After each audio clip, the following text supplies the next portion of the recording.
leading up to the March on Washington. Jim Crow laws, as well as other forms of discrimination, were major characteristics of American society. One of the major focuses of the civil rights movement was segregation.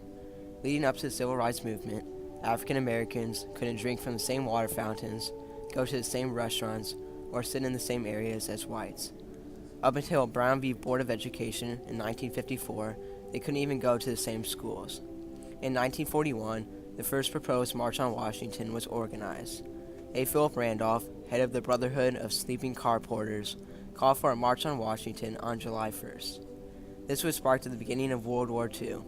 As Americans planned for war, 50% of defense employers said that they would not hire black workers no matter how skilled they were.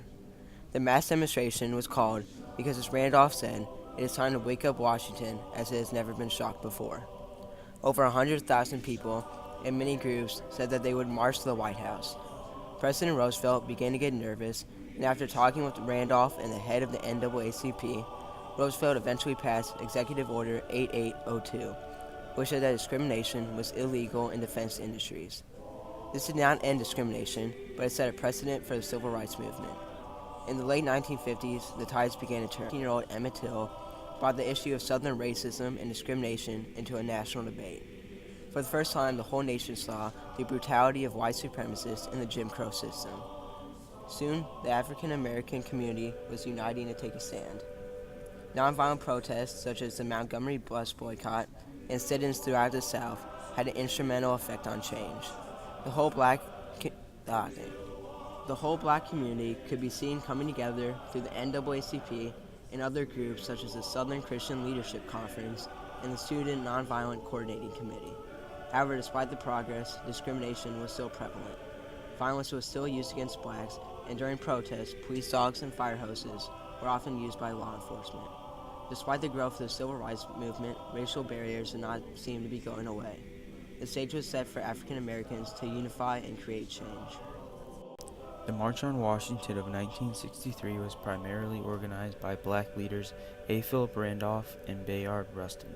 The march included those who were called the Big Six: Randolph, James Farmer, John Lewis, Martin Luther King Jr., Roy Wilkins, and Whitney Young. These leaders collectively accounted for 6 presidents of the most important civil rights organizations at the time. Some of these organizations included the Council for United Civil Rights Leadership and the Student Nonviolent Coordinating Committee. The original intent of the march was to protest against joblessness and call for a public works program that would employ black workers. They envisioned 2 days of protesting consisting of many sit-ins and boycotts, followed the next day by a mass march on the Lincoln Memorial.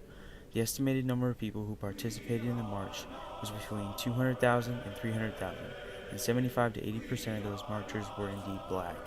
The official lineup for the March on Washington consisted of speeches from well-known black leaders, group prayer sessions held by Rabbi Joachim Prinz, and songs performed by popular black singers and musicians.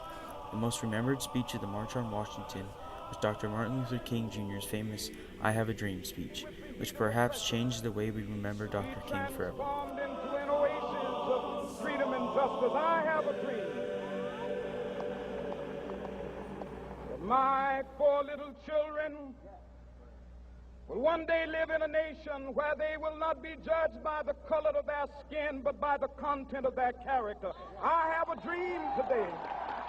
It's safe to say that the March on Washington of 1963 was an unprecedented success and was the predominant force behind the passing of the Civil Rights Act of 1964 while preceding the Voting Rights Movement and the Voting Rights Act of 1965.